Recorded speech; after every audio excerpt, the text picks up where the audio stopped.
Hello everyone. तो आज हमें पढ़ना है the prohibition of child marriage act 2006 का एक्ट है। तो एक्ट को पढ़ने से पहले जान लेते हैं इसके बारे में कुछ इंपॉर्टेंट थिंग्स। तो ये एक्ट जो है, इसका एक्ट का नंबर क्या है? तो एक्ट नंबर 6 ऑफ 2007 है।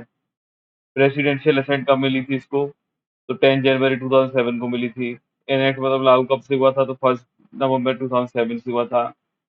इस एक्ट में कोई भी चैप्टर नहीं है, जैसे कि हमने डॉयरी प्रोविजन एक्ट में देखा था। इस एक्ट में कोई भी चैप्टर नहीं है। सेक्शंस दिए हुए हैं, 21 सेक्शंस है। इस वाले एक्ट से पहले एक एक्ट था जिसका नाम था the child marriage restraint act 1929, जो कि एक्ट नंबर 19 था 1929 का। उसको रिपील कर दिया गया था इस एक्ट के थ्रू। फिर इस एक्ट की स्पेशल बात है कि इसमें जहाँ भी पनिशमेंट दी जाती है वो रिग्रेस दी जाती है पूरे एक्ट में। केवल एक सेक्शन को छोड़ के, एक सेक्शन जो है उसका का नंबर है सेक्शन 13 सब सेक्शन 10। वहाँ पे ईदर है, वहाँ पे ईदर मतलब कोर्ट की डिस्क्रिप्शन है कि वो कैसा रिप्रेजेंटमेंट देना चाहती है। तो अब एक्ट को स्टार्ट करते हैं। तो सबसे पहले देखते हैं प्रीएम्बल। तो प्रीएम्बल क्या बात करता है? तो an act to provide for prohibition of solemnisation of child marriage. तो ये एक्ट है जिस रोकता है किसी भी तरीके का सोलमनाइजेशन को होने से, मतलब मैरिज होने से रोकता है। और जो भी मैटर उससे कनेक्टेड है या इंसिडेंटल मतलब रिलेटेड है जो भी। फिर ये एक्ट इनेक्ट कब हुआ था? तो इनेक्ट हुआ था 57th ईयर, जब 57th रिपब्लिक ईयर था इंडिया का, तभी एक्ट आया था। इस एक्ट को बोलते हैं क्या? सेक्शन 1 बताता है short title extend and commencement. तो एक्ट को बोलेंगे prohibition of child marriage act 2006। ये एप्लीकेबल होता है हॉल ऑफ द इंडिया। पहले ये एप्लीकेबल जम्मू एंड कश्मीर पे नहीं होता था, लेकिन Jammu and Kashmir reconstitution act of 2019 आया, जो कि 31 अक्टूबर को आया था। तब से ये होल इंडिया पे एप्लीकेबल होने लगा। और ये अप्लाई होता है ऑल सिटीजन्स ऑफ इंडिया, मतलब सारे सिटीजन्स ऑफ इंडिया पे अप्लाई होता है। भले ही वो विदाउट एंड बियॉन्ड इंडिया, मतलब जो इंडिया में नहीं भी रह रहे हैं, अगर बाहर भी रहते हैं, अब बाहर जाके करते हैं तो भी एप्लीकेबल हो जाएगा। फिर ये थोड़ा इंपॉर्टेंट है, इसको आप याद रखिएगा। प्रोवाइडेड दैट में लिखा होगा provided nothing contained in this act shall apply to the renoncants of the union territory of Pondicherry. तो पौंडीचेरी के कुछ रेनोकेंट्स हैं, मतलब वहाँ के आदिवासी या जो भी मतलब मैं इस वाली चीज के बारे में जानता नहीं हूँ कि ये क्या है, लेकिन renoncants of union territory of Pondicherry जब भी एग्जाम में पूछे तो उनके ऊपर अप्लाई नहीं होता है। देखिए नथिंग लिखा हुआ है, तो हमेशा याद रखिएगा। फिर it shall come into force of such date. तो डेट मैंने आपको बताई दी थी, 1 नवंबर 2007 है।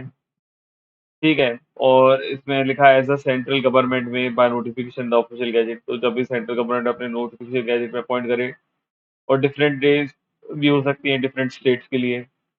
With reference to the provisions of commencement of this act, इस एक्ट के प्रोविजन से रिलेटेड।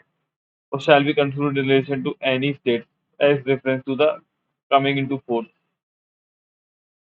तो ये रेफरेंस टू एनी स्टेट हो सकता है, reference to the coming into force that provision in that state. तो हर स्टेट में इसका थोड़ा अलग अलग हो सकता है, ये आपको देखना है बस। बाकी कुछ भी बात अलग नहीं बताता, बस सिर्फ इतनी सी बात करता है कि डिफरेंट स्टेट्स के लिए डिफरेंट प्रोविजन हो सकते हैं कमेंसमेंट के भी। और कंक्लूड कर सकते हैं relation to any state as a reference to coming in force, मतलब उसी रिलेशन, मतलब उनके रिलेटेड जो भी प्रोविजंस है उन स्टेट के, उसके हिसाब से ये होगा। फिर सेक्शन 2 बात करता है डेफिनेशंस के बारे में। तो डेफिनेशन क्या बात करता है? इन this act unless context otherwise required. तो एक्ट क्या होता है? मतलब इस एक्ट में अदरवाइज नहीं बताया गया, तो कोई भी जो होगा वो इस हिसाब से होगा। जो भी अदरवाइज अगर नहीं दिया हुआ है तो इस एक्ट में जो डेफिनेशन दी है उस तरीके से होगा। सबसे पहले ये बताया हुआ है चाइल्ड। तो चाइल्ड क्या क्या मतलब होगा कि अगर वो कोई भी पर्सन है, अगर मेल है तो 21 ईयर्स का होना चाहिए। मतलब कि 21 ईयर्स से कम का है, नॉट कंप्लीटेड है, सॉरी नॉट कंप्लीटेड, मतलब जिसने 21 ईयर्स कंप्लीट नहीं किया अगर मेल है, और फीमेल है तो उसने 18 ईयर्स कंप्लीट नहीं किए। तो इसमें भी बहुत सारा विवाद वगैरह चल रहा है कि लोग बोल रहे हैं कि अभी ये एज वगैरह कम हो मतलब का एज को बढ़ाया जा सकता है, फीमेल्स के लिए भी 21 की जा सकती है। तो मैं बता दूं कि अभी ये पार्लियामेंट में रखा गया है, लेकिन अभी पार्लियामेंट की तरफ से पास नहीं हुआ है। अगर कुछ भी अमेंड होता है तो मैं आपको ये लेटेस्ट जब भी जो कुछ भी अपडेट आएगा मैं आपको बता दूंगा। पर फिलहाल के लिए जो मैं पढ़ रहा हूँ आज क्या है, 11 तारीख 7वां महीना, मतलब 11 जुलाई 2022 तारीख के हिसाब से मैं बता रहा हूँ। तो उस दिन आप याद रखिए कि उस दिन तो यही है कि जो भी मेल होगा, तो अगर वो 21 ईयर से कम है तो उसको चाइल्ड मानेंगे, फीमेल है अगर वो 18 ईयर से कम है तो उसको फीमेल तो चाइल्ड मानेंगे। तो आप ये याद रखिएगा। फिर child marriage means marriage either of the कॉन्ट्रैक्टिव party is a child. Child marriage में अगर चाइल्ड मैरिज उसको बोलेंगे, अगर कोई भी पार्टी जो है मैरिज की वो चाइल्ड है तो उसको चाइल्ड मैरिज बोलेंगे। अब कॉन्ट्रैक्टिंग पार्टी कौन है, तो किसी भी रिलेशन ऑफ मैरिज में means either of the parties whose marriage is about to be thereby solemnize. तो या तो जिसकी मैरिज हुई है या होने वाली है, उस पार्टीज के जो भी रिलेशन है, रिलेशन टू अ मैरिज, मतलब जो मैरिज से रिलेटेड जो भी इधर पार्टीज हैं जिनकी marriage whose marriage is or about to thereby solemnize, मतलब या तो हो चुकी है या होने वाली है, तो उनको कॉन्ट्रैक्टिंग पार्टी बोलेंगे। अब चाइल्ड मैरिज प्रोहिबिशन ऑफिसर कौन होगा, तो चाइल्ड मैरिज प्रोहिबिशन ऑफिसर वो होगा जो अपॉइंट किया जाएगा सबसेक्शन 1 ऑफ सेक्शन 16 में। ठीक है।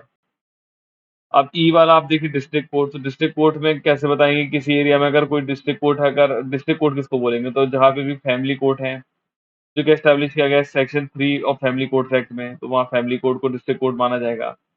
अगर कहीं फैमिली कोर्ट नहीं है तो सिटी सिविल कोर्ट को मानेंगे। access that court then in that area, और नहीं तो फिर the principal civil court of original jurisdiction है तो उसको मानेंगे।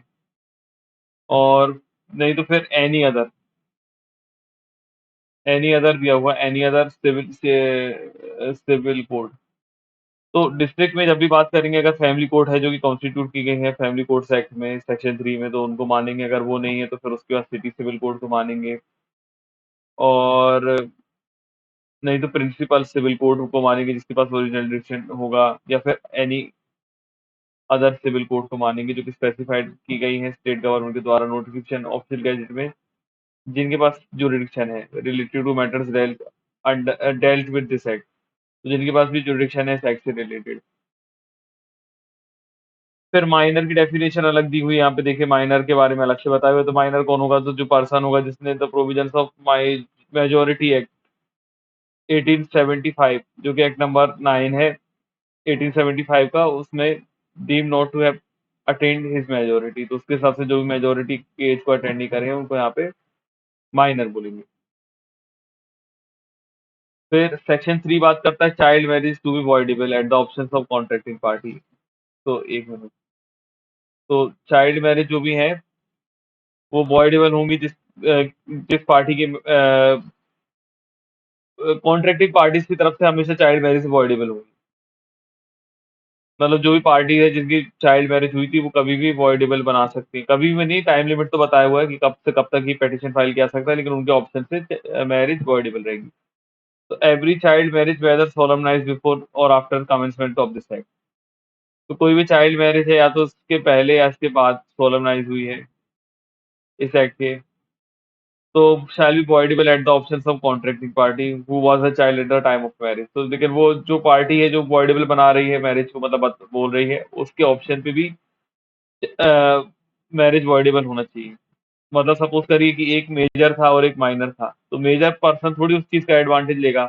सपोज कीजिए कोई आदमी था जो 21 साल से बड़ा है, बड़ा था जब मैरिज हुई थी, उसने किसी 17 या 16 साल की बच्ची से शादी की, तो वो ये मैरिज को वॉइडेबल नहीं कराएगा। सिर्फ जो अदर पार्टी थी, मतलब जो कॉन्ट्रैक्ट के टाइम पे एज अ चाइल्ड थी, उसकी चाइल्ड मैरिज की गई थी, वो पार्टी के पास है राइट वॉइडेबल कराने का।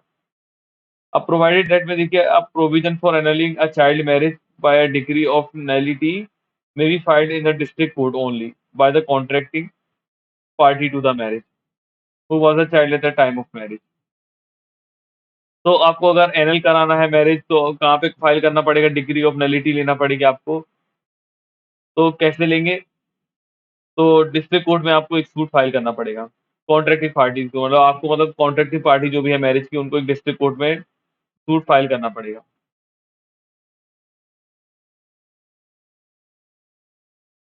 जो कि चाइल्ड थी at the time of marriage. तो यहाँ पे डिस्ट्रिक्ट कोर्ट, मतलब वो district court versus district court का मीनिंग डिस्ट्रिक्ट कोर्ट नहीं है। डिस्ट्रिक्ट कोर्ट में यहाँ पे 3-4 तरीके के कोर्ट आते हैं, जैसे कि फैमिली कोर्ट हुआ, अगर कहीं पे फैमिली कोर्ट है तो वहाँ फाइल करेगा, नहीं तो सिटी सिविल कोर्ट में, नहीं तो principal civil court of original jurisdiction में, या फिर अदर सिविल कोर्ट में फाइल करेगा। तो यहाँ पे डिस्ट्रिक्ट कोर्ट मतलब वहां पे फाइल करना पड़ेगा, जो मैंने ऊपर यहाँ पे बताया।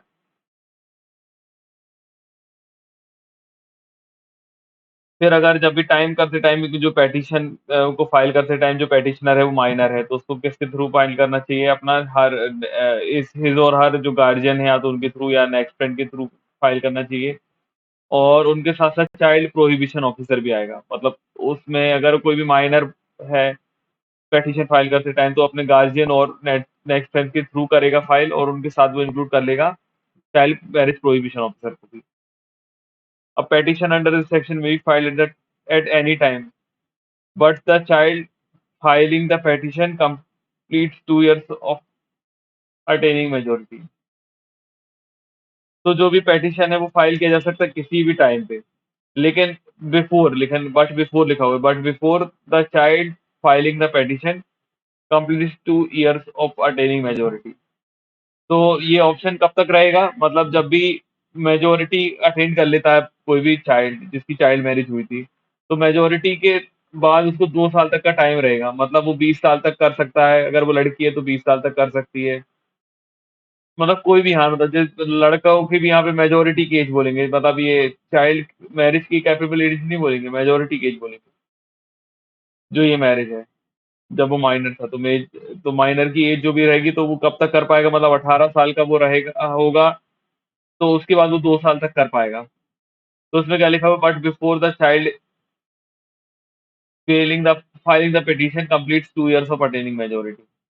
तो मेजॉरिटी होने के 2 अंदर बाद मतलब मेजॉरिटी मेजर हो जाने के 2 साल के अंदर आपको टाइम होगा, उसके बाद टाइम नहीं होगा मैरिज को नल अवॉइड डिक्लेयर कराने का।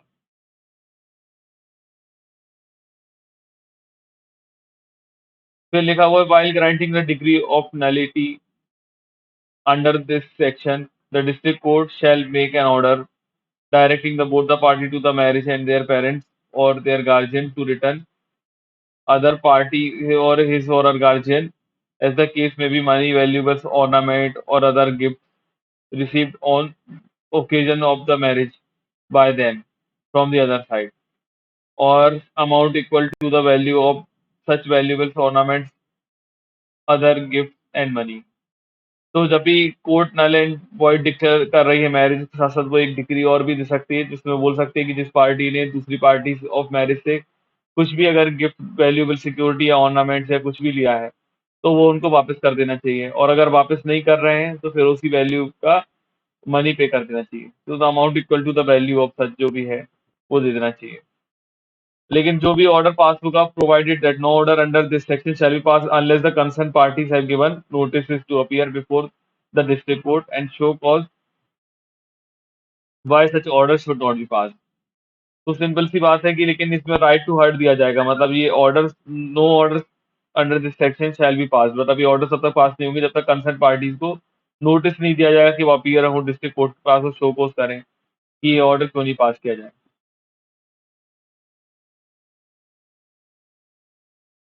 फिर सेक्शन 4 है, सेक्शन 4 बात करता है provision for maintenance and residence to the female contracting party to the marriage to child marriage.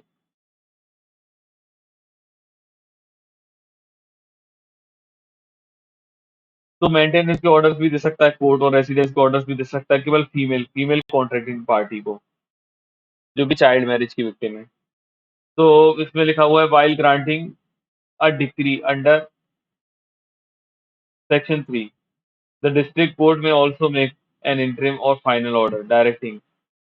तो क्या डायरेक्ट किया जाएगा? Male contracting party to the marriage and in case the male contracting party marriage is a minor. तो सबसे पहले जो court है वो सेक्शन 3 में जो भी ऑर्डर पास करे उसके साथ साथ वो एक इंटरिम या फाइनल ऑर्डर दे सकती है, या तो मेल कॉन्ट्रैक्टिंग पार्टी को देगी अगर मेल कॉन्ट्रैक्टिंग पार्टी माइनर रहा तो इन case the contracting party such marriage is minor तो इसके पेरेंट्स और गार्जियन को देंगे कि मेंटेन करेगा वो female contracting party to the marriage को अंटिल उसकी रीमैरिज नहीं हो जाती, जब तक उस बच्ची की मैरिज नहीं हो जाती, जब तक उस बच्ची की रीमैरिज नहीं होती तब तक वो लड़का, और अगर लड़का माइनर है तो उसके पेरेंट्स या गार्जियन उस लड़की को मेंटेन करेंगे, बच्ची को मेंटेन करेंगे।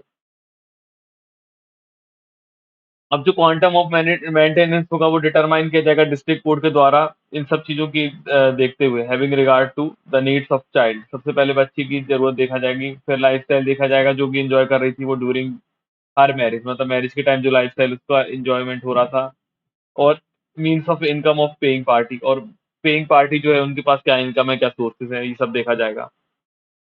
फिर इसके बाद देखा जाएगा amount of maintenance may be directly to be paid monthly और इन लम्प सम। तो मेंटेनेंस जो है वो या तो मंथली देने के लिए बोल देंगे कि हर मंथ मेंटेनेंस देना पड़ेगा, लम्प सम मतलब एक बार में दे दिया जा सकता है। फिर इन case the party making the petition under section 3 is a female contracting party, the district court may also make suitable order for her residence until her remarriage। तो अगर कोई भी जो पार्टी टू द मतलब जो पेटिशन फाइल करने वाली party है वो अगर वुमेन है मतलब फीमेल है, तो फीमेल है तो उसके साथ साथ कोर्ट ये सुटेबल ऑर्डर्स भी पास कर सकती है कि उसका रेसिडेंस ऑर्डर्स भी कि रेसिडेंस के लिए भी उसके मैनेजमेंट किया जाएगा, मतलब उसको रेसिडेंस भी दिलाया जाएगा जब तक उसकी रीमैरिज नहीं होती।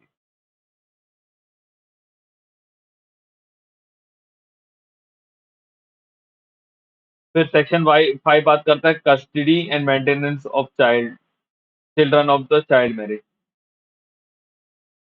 तो where there are children born of the child marriage, मतलब चाइल्ड मैरिज में बच्चे भी हो गए हैं तो डिस्ट्रिक्ट कोर्ट जो है वो अप्रोप्रिएट ऑर्डर पास करेगा कस्टडी ऑफ चाइल्ड से रिलेटेड। तो जो भी जब भी वो ऑर्डर पास कर रहे हैं किसी कस्टडी ऑफ चाइल्ड से रिलेटेड तो welfare and best interest of the child देखा जाएगा, पैरामाउंट कंसिडरेशन इसकी बात की रखी जाएगी डिस्ट्रिक्ट कोर्ट के द्वारा। फिर जो ऑर्डर होगा कस्टडी ऑफ चाइल्ड का उसमें कौन कौन सी चीजें इंक्लूड की जाएंगी, for giving to the other party access to the child in such a manner as may best serve in the interest of the child. In such other orders, administrative code में in the interest of the child deemed proper। तो simple सी बात है कि जब एक party को उन लोगों ने कस्टडी दे दी तो दूसरी पार्टी को भी ये राइट होगा क्योंकि बच्चा तो दोनों का है, तो बच्चे से तो किसी की दुश्मनी नहीं होगी। तो बच्चे को जैसे किसी एक की कस्टडी में दे दिया तो दूसरी पार्टी के पास ये राइट होगा कि वो बच्चे को एक्सेस कर पाएगा, मतलब उस बच्चे से मिल सकेगा और इन सच मैनर इसमें best serve in the interest of the child. तो ये देखा जाएगा कि ये सुनिश्चित किया जाएगा कि best interest of the child serve हो सके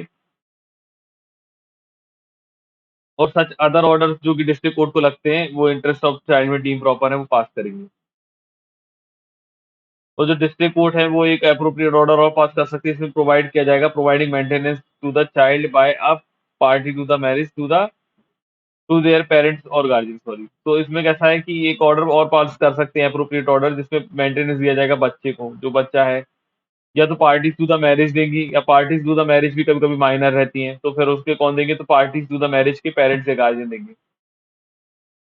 फिर सेक्शन 6 है, सेक्शन 6 में आप देखिए legitimacy of children born of child marriages. तो जैसे कि हम section 112 of Indian Evidence Act मतलब 112 section of Indian Evidence Act भी जानते हैं। तो लॉ हमेशा प्रिज्यूम करता है लेजिटिमिटी ऑफ चिल्ड्रन, मतलब लॉ हमेशा मानता है कि हाँ जो भी बच्चे हैं वो हमेशा लॉफुल हैं, लॉफुल चिल्ड्रन है उनके पेरेंट्स के। तो वही बात यहाँ पे लिखी हुई कि not standing that a child of marriage has annulled sorry the child marriage has been annulled by a decree of nullity under section 3। So every child begotten or conceived of such marriage before the decree is made। तो कोई बच्चा है जो कि बेगॉटन मतलब जो मतलब माँ की कोख में आ गया था कंसीव, वो उसका मीनिंग भी सेम सेम ही होता है। तो अगर वो डिक्री होने से पहले अगर वो आ गया था तो वेदर बोर्न बिफोर और after the commencement of this act, इससे फर्क नहीं पड़ता कि वो उसके जन्म कब हुआ, इस एक्ट के आने से पहले या बाद में, तो उसको child deem to be legitimate, मतलब लेजिटिमेट चाइल्ड मानेगी सारे पर्पज के लिए। अब सेक्शन 7 बात करता है powers of the district court to modify order and issue under section 4 and section 5। तो सेक्शन 4 एंड सेक्शन 5 किससे रिलेटेड था कि किसी बच्चे का सॉरी यहाँ पे किसी बच्चे मतलब किसी का भी मेंटेनेंस या रेसिडेंस का ऑर्डर था जो फीमेल मांग रही है तो वो दिया जाता था, और सेक्शन 5 में था custody and maintenance of children. तो उन्हीं ऑर्डर्स को कभी भी क्या कर सकता है डिस्ट्रिक्ट कोर्ट मॉडिफाई कर सकता है। तो district court shall have power to add, modify or revoke any order made under section 4 and section 5, and if there is any changes in the circumstances at any time during the pendency of the petition and even after the final disposal of the petition। तो जो district court है जब भी उनको लगता है मतलब शैल है पावर मतलब उनके पास पावर हमेशा रहेगी कि वो या तो ऐड कर सकते हैं या मॉडिफाई कर सकते हैं या रिमूव कर सकते हैं कोई भी ऑर्डर जो कि उन्होंने सेक्शन 4 या सेक्शन 5 पास किया है। अगर उनको लगता है if there is any change in the circumstances की सर्कमस्टेंसेस को चेंज हुए हैं at any time during the pendency of petition, तो ड्यूरिंग पेंडेंसी ऑफ पिटिशन के टाइम पे भी कर सकते हैं and even after the final disposal of the petition या फिर फाइनल डिस्पोजल ऑफ पेटिशन के टाइम पे भी कर सकते हैं।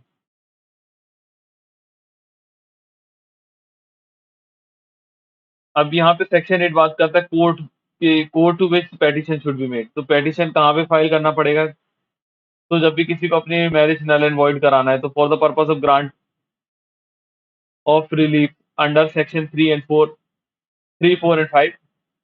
The district court having jurisdiction include the district court having jurisdiction over the place where. तो अब किस कोर्ट के पास jurisdiction होगा यहाँ पे ये जो भी रिलीफ ग्रांट करने का सेक्शन 3 and 4 में या 5 में।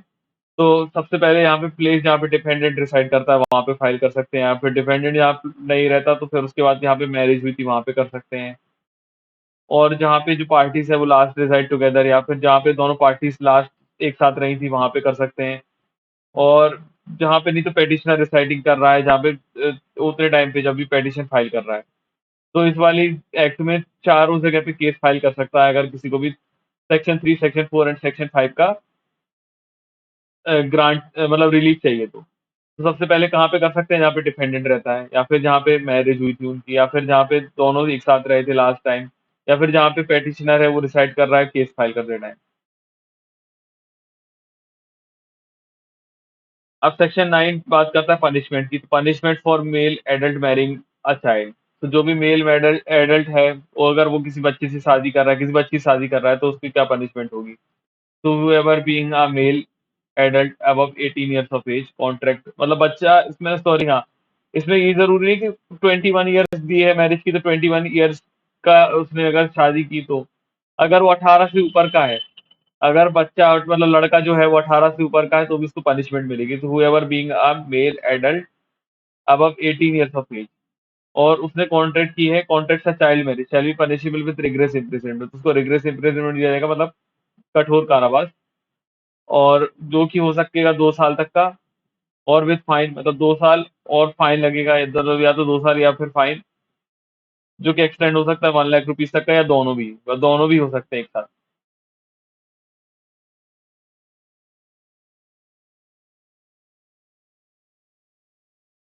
फिर सेक्शन 10 बात करता है punishment for solemnising a child marriage. तो जो मैरिज करा रहा है उसको क्या पनिशमेंट मिलेगी। अब तो हुएवर परफॉर्म जो भी परफॉर्म करा रहा है या फिर कंडक्ट कर रहा है या फिर डायरेक्ट कर रहा है और या फिर अबैट कर रहा है चाइल्ड मैरिज को तो उसको पनिशमेंट मिलेगी रिग्रेस इम्प्रिजनमेंट की जो कि एक्सटेंड हो सकेगी 2 साल तक की लिए। And shall be liable to fine और उसको फाइन भी भरना पड़ेगा जो कि एक्सटेंड हो सकता है 1 लाख रुपीज तक का। अब लेकिन देखिए यहाँ पे अनलेस लिखा हुआ है, अनलेस मतलब यहाँ पे he prove that he had reason to believe that the marriage was not a child marriage. तो कभी कभी कैसा होता है कि किसी को पता ही नहीं चल पाता कि हाँ ये अभी बच्चे हैं, कभी कभी बच्चों को देख के ऐसा लगता है कि ये मेजर होंगे। अब जैसे कोई पंडित है या कोई भी आदमी है कोई प्रीस्ट है कहीं पे भी कोई है जैसे या कोर्ट में कभी कभी कोर्ट मैरिज होती है तो एडवोकेट्स वगैरह जो कोर्ट मैरिज वगैरह करवाने में उनकी हेल्प करते हैं तो उनको कभी कभी नहीं पता होता है। अब किस चीज से उन्होंने आईडी ऐसे मांगी, अब पता चला वो आईडी फेक बना के लेके आया कोई आदमी तो उसको तो नहीं पता था कि वो चाइल्ड मैरिज करा रहा है। तो उसको बचने का तरीका ये है कि unless he prove that he has a reason to believe that the marriage was not a child marriage, तो उसको ये प्रूव करना पड़ेगा तो वो यहाँ बच जाएगा, अदरवाइज पनिशमेंट मिलेगी। फिर सेक्शन 11 बात करता है पनिशमेंट फॉर प्रमोटिंग और परमिटिंग सोलमनाइजेशन ऑफ चाइल्ड मैरिज।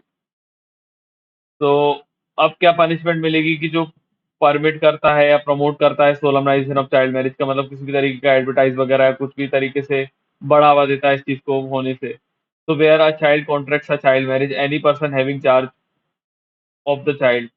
तो जब भी किसी ने चाइल्ड मैरिज कॉन्ट्रैक्ट किया तो जो भी पर्सन है जिसके चार्ज में बच्चा था उससे फर्क नहीं, मतलब ये वेदर या तो पेरेंट्स हो सकते हैं, गार्जियन हो सकते हैं, या कोई अदर पर्सन होगा, अदर, और इन एनी अदर कैपेसिटी, या तो कोई अदर कैपेसिटी में होगा जो कि लॉफुल है, अनलॉफुल है। इसमें इंक्लूड किया जाता है कोई मेंबर ऑफ एन ऑर्गेनाइजेशन या association of person who does not act, who does any act to promote the child marriage और permit it to be solemnized. तो इससे फर्क नहीं पड़ता कि वो लॉफुल है, अनलॉफुल है, या फिर उसकी कोई भी ऑर्गेनाइजेशन हो सकती है। ऐसे कोई हम देखते हैं कि अनाथ आश्रम होते हैं, कई जगह पे यहाँ बच्चे होते हैं जो भी एसोसिएशन है पर्सन्स की, और वो किसी तरीके से प्रमोट कर रहे हैं मैरिज को, और परमिट होने दे रहे हैं कि इट इज टू बी सोलमनाइज्ड, और नेग्लिजेंटली या तो फेल हो जा रहा है, मतलब फेल हो रहे हैं किसी भी तरीके से मैरिज को रोकने में जो कि सोलमनाइज हो रही है। या फिर कोई भी इंक्लूडिंग में क्या आता है, अटेंडिंग और participating in the child marriage. तो कोई भी जो है वो अटेंड कर रहा है या पार्टिसिपेट कर रहा है चाइल्ड मैरिज में, तो उसको पनिशमेंट होगी रिग्रेस इम्प्रिजनमेंट की, जो कि जिस विच में एक्सटेंड टू 2 ईयर्स, तो 2 ईयर्स तक हो सकती है। और shall also be liable to fine which may extend to 1 lakh rupees. तो उसको रिग्रेस इम्प्रिजनमेंट हो सकता है जो कि एक्सटेंड हो सकता है 2 ईयर्स तक।